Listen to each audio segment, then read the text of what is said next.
राधे राधे दोस्तों, आज की वीडियो में हम श्रीमद् भगवद गीता का तीसरा अध्याय सुनेंगे। इस अध्याय का नाम कर्मयोग है। इसमें कुल 43 श्लोक है। श्रीमद् भगवद गीता तीसरा अध्याय प्रारंभ। अर्जुन ने कहा, हे जनार्दन, हे केशव, यदि आप निष्काम कर्म मार्ग की अपेक्षा ज्ञान मार्ग को श्रेष्ठ समझते हैं तो फिर मुझे भयंकर कर्म में क्यों लगाना चाहते हैं?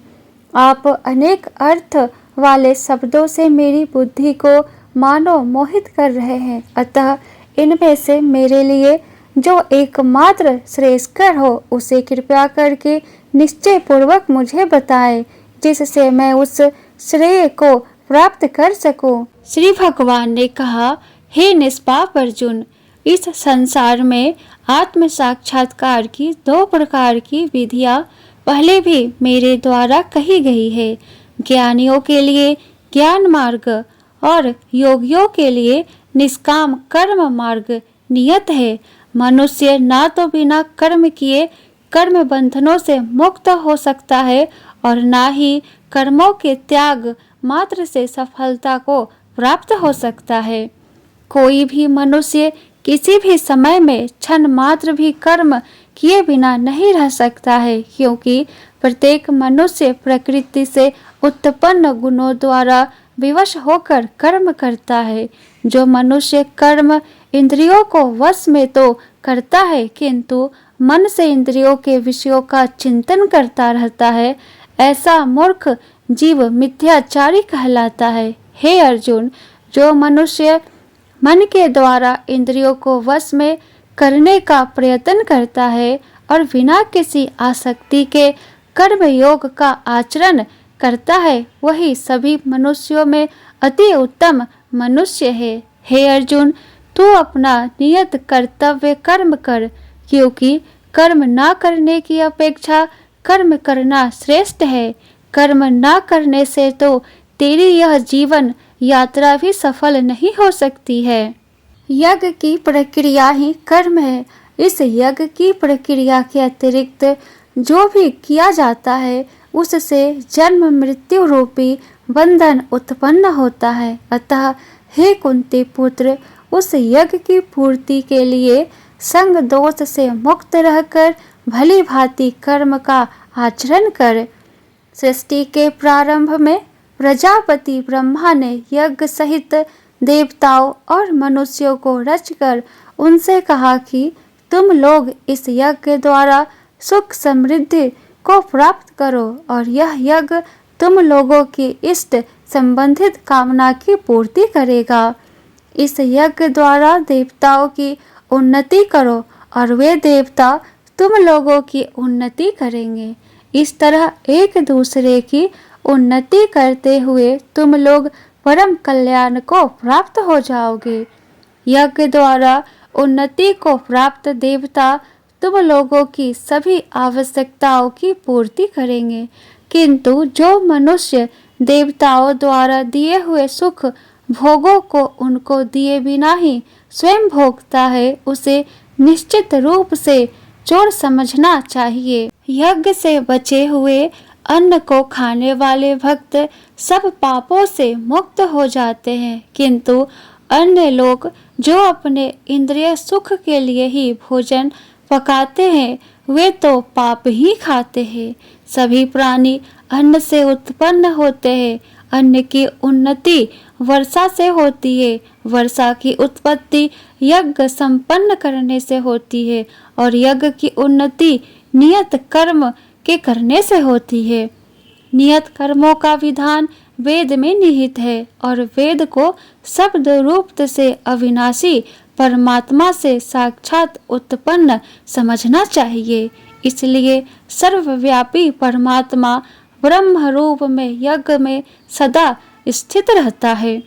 हे पृथ्वी पुत्र, जो मनुष्य जीवन में इस प्रकार वेदों द्वारा स्थापित यज्ञ चक्र का अनुसरण नहीं करता है, वह निश्चय ही पापमय जीवन व्यतीत करता है। ऐसा मनुष्य इंद्रियों की तुष्टि के लिए व्यर्थ ही जीता है। परंतु जो मनुष्य आत्म में ही आनंद प्राप्त कर लेता है तथा वह अपनी आत्मा में ही पूर्ण संतुष्ट रहता है, उसके लिए कोई नियत कर्म शेष नहीं रहता है। उस महापुरुष के लिए इस संसार में ना तो कर्तव्य कर्म करने की आवश्यकता रह जाती है और ना ही कर्म को ना करने का कोई कारण ही रहता है तथा उसे समस्त प्राणियों में से किसी पर भी निर्भर रहने की आवश्यकता नहीं रहती है। अतः कर्म फल से आसक्त हुए बिना मनुष्य को अपना कर्तव्य समझकर कर्म करते रहना चाहिए, क्योंकि अनासक्त भाव से निरंतर कर्तव्य कर्म करने से मनुष्य को एक दिन परमात्मा की प्राप्ति हो जाती है। राजा जनक जैसे अन्य मनुष्यों ने भी केवल कर्तव्य कर्म करके ही परम सिद्ध को प्राप्त की है। अतः संसार के हित का विचार करते हुए भी तेरे लिए कर्म करना ही उचित है। महापुरुष जो जो आचरण करता है सामान्य मनुष्य भी उसी का ही अनुसरण करते हैं। वह श्रेष्ठ पुरुष जो कुछ आदर्श प्रस्तुत कर देता है समस्त संसार भी उसी का अनुसरण करने लगता है। हे पृथा पुत्र, तीनों लोकों में मेरे लिए कोई भी कर्तव्य शेष नहीं है, ना ही किसी वस्तु का अभाव है, ना ही किसी वस्तु को प्राप्त करने की इच्छा है। फिर भी मैं कर्तव्य समझकर कर्म करने में लगा रहता हूँ। हे पार्थ, यदि मैं नियत कर्मों को सावधानी पूर्वक ना करूँ तो यही निश्चित है कि सभी मनुष्य मेरे ही मार्ग का ही अनुगमन करेंगे। इसलिए यदि मैं कर्तव्य समझकर कर्म ना करूँ तो ये सभी लोग भ्रष्ट हो जाएंगे। तब मैं अवांछित सृष्टि की उत्पत्ति का कारण हो जाऊंगा और इस प्रकार समस्त प्राणियों को नष्ट करने वाला बन जाऊंगा। हे भरतवंशी, जिस प्रकार अज्ञानी मनुष्य फल की इच्छा से कार्य करते हैं उसी प्रकार विद्वान मनुष्य को फल की इच्छा के बिना संसार के कल्याण के लिए कार्य करना चाहिए। विद्वान महापुरुष को चाहिए कि वह फल की इच्छा वाले अज्ञानी मनुष्यों को कर्म करने से रोके नहीं, जिससे उनकी बुद्धि भ्रमित ना हो, बल्कि स्वयं कर्तव्य कर्म को भली प्रकार से करता हुआ उनसे भी भली भांति कराते रहना चाहिए। जन्म से लेकर मृत्यु तक के सभी कर्म प्रकृति के गुणों के द्वारा संपन्न किए जाते हैं। अहंकार के अभाव से मोहग्रस्त होकर अज्ञानी मनुष्य स्वयं को कर्ता मानने लगता है, परंतु हे महाबाहो, परम तत्व को जानने वाला महापुरुष इंद्रियों को और इंद्रियों की क्रियाशीलता को प्रकृति के गुणों के द्वारा करता हुआ मानकर कभी उनमें आसक्त नहीं होता है। माया के प्रभाव से मोहग्रस्त हुए मनुष्य सांसारिक कर्मों के प्रति आसक्त होकर कर्म में लग जाते हैं। अतः पूर्ण ज्ञानी मनुष्य को चाहिए कि वह उन मंद बुद्धि वालों को विचलित ना करे। अतः हे अर्जुन, अपने सभी प्रकार के कर्तव्य कर्मों को मुझ में समर्पित करके पूर्ण आत्मज्ञान से युक्त होकर आशा, ममता और संताप का पूर्ण रूप से त्याग करके युद्ध कर।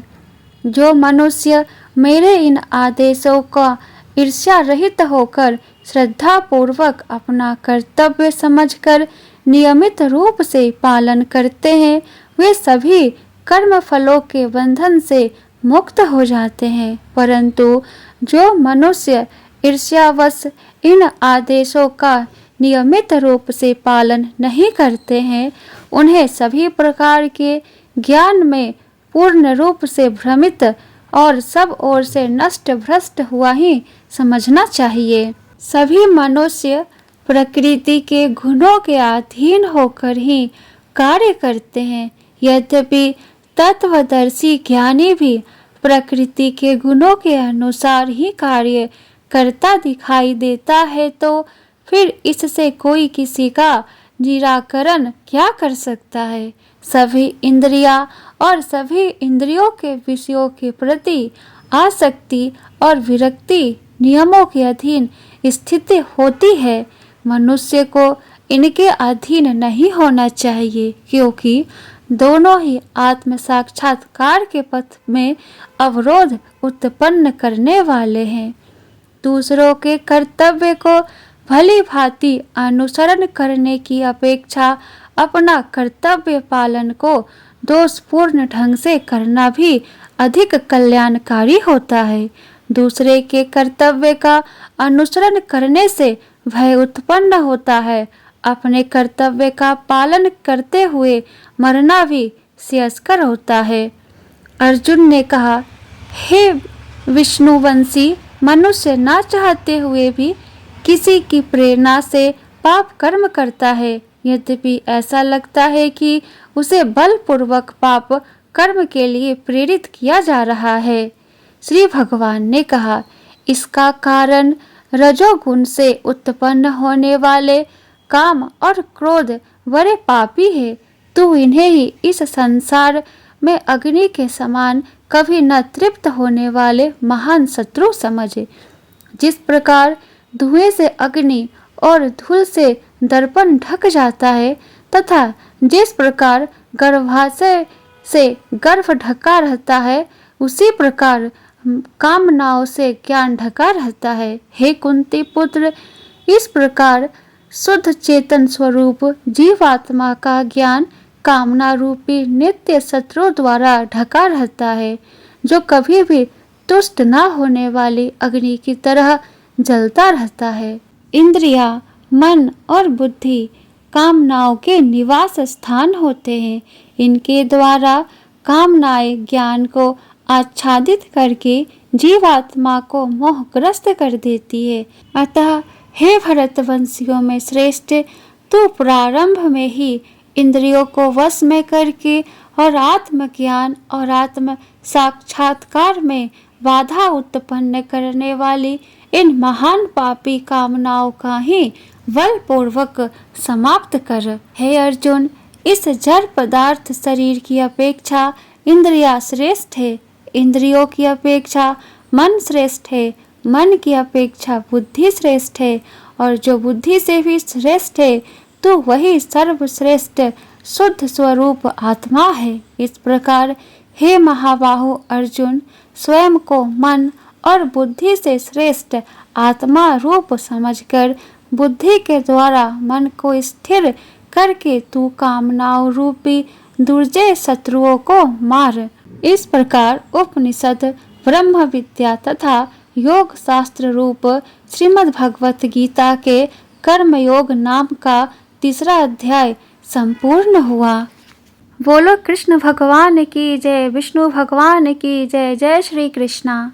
वीडियो पसंद आया हो तो वीडियो को लाइक कर दे और आगे का अध्याय सुनने के लिए चैनल को सब्सक्राइब करके बेल आइकन को ऑन कर ले, जिससे मेरी अगली आने वाली वीडियो की नोटिफिकेशन सबसे पहले आपको मिले। तो फिर मिलती हूँ आपसे नेक्स्ट वीडियो में। जय श्री कृष्णा। राधे राधे।